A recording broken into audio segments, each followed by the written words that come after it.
आज की कथा में अमृत के लिए गरुड़ की यात्रा और गज कच्छप का वृतांत तथा गरुड़ का अमृत लेकर आना और विंता को दासी भाव से छुड़ाना। क्रोध। उग्रश्रवाजी कहते हैं शनकादि ऋषियों। सर्पों की बात सुनकर गरुड़ ने अपनी माता विंता से कहा, माता, मैं अमृत के लिए जा रहा हूँ। उसके पहले मैं ये जानना चाहता हूँ कि वहां खाऊंगा क्या। विंता ने कहा, बेटा, समुद्र में निषादों की एक बस्ती है, उन्हें खाकर तुम अमृत ले आओ। एक बात का स्मरण रखना, ब्राह्मण का वध कभी न करना, वे सबके लिए अवध्य हैं। गरुड़ जी माताजी की आज्ञा के अनुसार उस द्वीप के निषादों को खाकर आगे बढ़े। गलती से एक ब्राह्मण उनके मुंह में आ गया, जिससे उनका तालू जलने लगा। उसे छोड़कर वे कश्यप जी के पास गए। कश्यप जी ने पूछा, बेटा, तुम लोग सकुशल तो हो, आवश्यकता अनुसार भोजन तो मिल जाता है न। गरुड़ जी ने कहा, मेरी माता सकुशल है, हम भी सानंद हैं। यथेच भोजन न मिलने से कुछ दुख रहता है। मैं अपनी माता को दासीपन से छुड़ाने के लिए सर्पों के कहने पर अमृत लाने के लिए जा रहा हूँ। माता ने मुझे निषादों का भोजन करने के लिए कहा था, परंतु उससे मेरा पेट नहीं भरा। अब आप कोई ऐसी खाने की वस्तु बताइए जिसे खाकर मैं अमृत ला सकूं। कश्यप जी ने कहा, बेटा, यहाँ से थोड़ी दूर पर एक विश्वविख्यात सरोवर है, उसमें एक हाथी और एक कछुआ रहता है। वे दोनों पूर्वजन्म के भाई परंतु एक दूसरे के शत्रु हैं। वे अब भी एक दूसरे से उलझे रहते हैं। अच्छा, उनके पूर्वजन्म की कथा सुनो। प्राचीन काल में विभावसु नामक एक बड़े क्रोधी ऋषि थे। उनका छोटा भाई था बड़ा तपस्वी सुप्रतीक। सुप्रतीक अपने धन को बड़े भाई के साथ नहीं रखना चाहता था, वह नित्य बंटवारे के लिए कहा करता।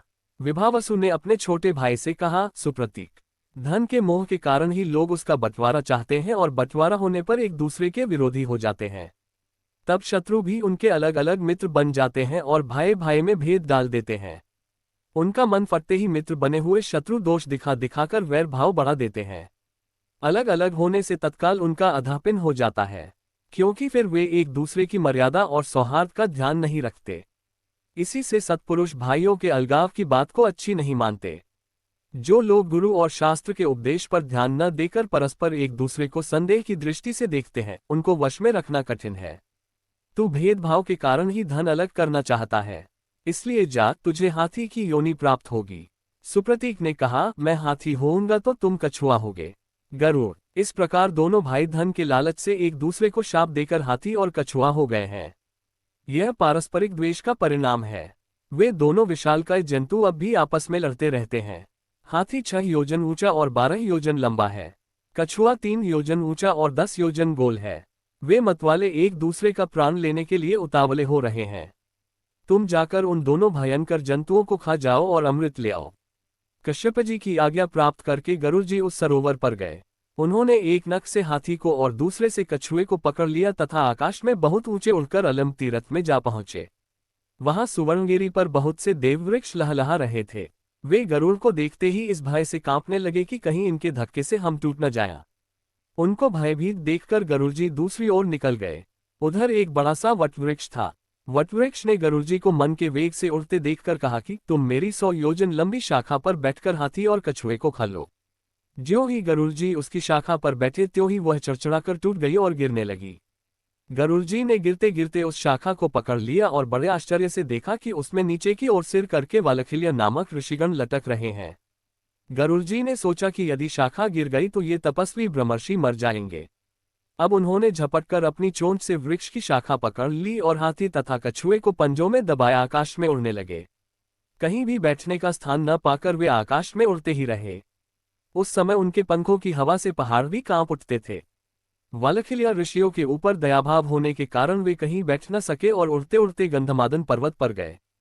कश्यप जी ने उन्हें उस अवस्था में देखकर कहा, बेटा, कहीं सहसा साहस का काम न कर बैठना। सूर्य की किरण पीकर तपस्या करने वाले वालखिल्य ऋषि क्रोध होकर कहीं तुम्हें भस्म न कर दें। पुत्र से इस प्रकार कहकर उन्होंने तपःशुद्ध वालखिल्य ऋषियों से प्रार्थना की, तपोधनो, गरुड़ प्रजा के हित के लिए एक महान कार्य करना चाहता है, आप लोग इसे आज्ञा दीजिए। वालखिल्य ऋषियों ने उनकी प्रार्थना स्वीकार करके वटवृक्ष की शाखा छोड़ दी और तपस्या करने के लिए हिमालय पर चले गए। गरुड़ जी ने वह शाखा फेंक दी और पर्वत की चोटी पर बैठकर हाथी तथा कछुए को खाया। गरुड़ जी खा पीकर पर्वत की उस चोटी से ही ऊपर की ओर उड़े। उस समय देवताओं ने देखा कि उनके यहाँ भयंकर उत्पात हो रहे हैं। देवराज इंद्र ने बृहस्पति जी के पास जाकर पूछा, भगवान, यकायक बहुत से उत्पात क्यों होने लगे हैं? कोई ऐसा शत्रु तो नहीं दिखाई पड़ता जो मुझे युद्ध में जीत सके। बृहस्पति जी ने कहा, इंद्र, तुम्हारे अपराध और प्रमाद से तथा महात्मा वालखिल्य ऋषियों के तपोबल से विंतानंदन गरुड़ अमृत लेने के लिए यहाँ आ रहा है। वह आकाश में स्वच्छंद विचरता तथा इच्छानुसार रूप धारण कर लेता है। वह अपनी शक्ति से असाध्य कार्य को भी साध सकता है। अवश्य ही उसमें अमृत हर ले जाने की शक्ति है। बृहस्पति जी की बात सुनकर इंद्र ने अमृत के रक्षकों को सावधान करके कहा कि देखो, परम पराक्रमी पक्षीराज गरुड़ यहाँ से अमृत ले जाने के लिए आ रहा है। सचेत रहो, वह बलपूर्वक अमृत न ले जाने पावे। सभी देवता और स्वयं इंद्र भी अमृत को घेरकर उसकी रक्षा के लिए डट गए। गरुड़ ने वहां पहुंचते ही पंखों की हवा से इतनी धूल उड़ाई कि देवता अंधे से हो गए। वे धूल से ढककर मूर से बन गए। सभी रक्षक आंखें खराब होने से डर गए। वे एक क्षण तक गरुड़ को देख भी नहीं सके। सारा स्वर्ग क्षुब्ध हो गया। चोंच और डैनों की चोट से देवताओं के शरीर जर्जरित हो गए। इंद्र ने वायु को आज्ञा दी कि तुम ये धूल का पर्दा फाड़ दो, ये तुम्हारा कर्तव्य है। वायु ने वैसा ही किया। चारों ओर उजाला हो गया। देवता उन पर प्रहार करने लगे। गरुड़ ने उड़ते उड़ते ही गरजकर उनके प्रहार सह लिए और आकाश में उनसे भी ऊंचे पहुंच गए। देवताओं के शस्त्रास्त्रों के प्रहार से गरुड़ तनिक भी विचलित नहीं हुए। उनके आक्रमण को विफल कर दिया। गरुड़ के पंखों और चोंचों की चोट से देवताओं की चमड़ी उधड़ गई, शरीर खून से लथपथ हो गया। वे घबराकर स्वयं ही तितर बितर हो गए। इसके बाद गरुड़ आगे बढ़े। उन्होंने देखा कि अमृत के चारों ओर आग की लाल लाल लपटें उठ रही हैं। अब गरुड़ ने अपने शरीर में 8100 मुंह बनाए तथा बहुत सी नदियों का जल पीकर उसे धधकती हुई आग पर उड़ेल दिया। अग्नि शांत होने पर छोटा सा शरीर धारण करके वे और आगे बढ़े। उग्रश्रवाजी कहते हैं, सूर्य की किरणों के समान उज्ज्वल और सुनहला शरीर धारण करके गरुड़ ने बड़े वेग से अमृत के स्थान में प्रवेश किया। उन्होंने वहां देखा कि अमृत के पास एक लोहे का चक्र निरंतर घूम रहा है। उसकी धार तीखी है, उसमें सहस्रों अस्त्र लगे हुए हैं। वह भयंकर चक्र सूर्य और अग्नि के समान जान पड़ता है। उसका काम ही था अमृत की रक्षा। गरुड़ जी चक्र के भीतर घुसने का मार्ग देखते रहे। एक क्षण में ही उन्होंने अपने शरीर को संकुचित किया और चक्र के आरों के बीच होकर भीतर घुस गए। अब उन्होंने देखा कि अमृत की रक्षा के लिए 2 भयंकर सर्प नियुक्त हैं। उनकी लपलपाती जीभें, चमकती आंखें और अग्नि की सी शरीर कांति थी। उनकी दृष्टि से ही विष का संचार होता था। गरुड़ जी ने धूल झोंककर उनकी आंखें बंद कर दी। चोंचों और पंजों से मार मारकर उन्हें कुचल दिया, चक्र को तोड़ डाला और बड़े वेग से अमृत पात्र लेकर वहां से उड़ चले। उन्होंने स्वयं अमृत नहीं पिया, बस आकाश में उड़कर सर्पों के पास चल दिए। आकाश में उन्हें विष्णु भगवान के दर्शन हुए। गरुड़ के मन में अमृत पीने का लोभ नहीं है, ये जानकर अविनाशी भगवान उन पर बहुत प्रसन्न हुए और बोले, गरुड़, मैं तुम्हें वर देना चाहता हूँ, मनचाही वस्तु मांग लो। गरुड़ ने कहा, भगवान, एक तो आप मुझे अपनी ध्वजा में रखिए, दूसरे मैं अमृत पिए बिना ही अजर अमर हो जाऊं। भगवान ने कहा, तथास्तु।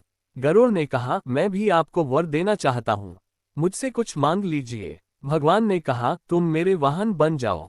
गरुड़ ने ऐसा ही होगा कहकर उनकी अनुमति से अमृत लेकर यात्रा की। अब तक इंद्र की आंखें खुल चुकी थीं। उन्होंने गरुड़ को अमृत ले जाते देख क्रोध से भरकर वज्र चलाया।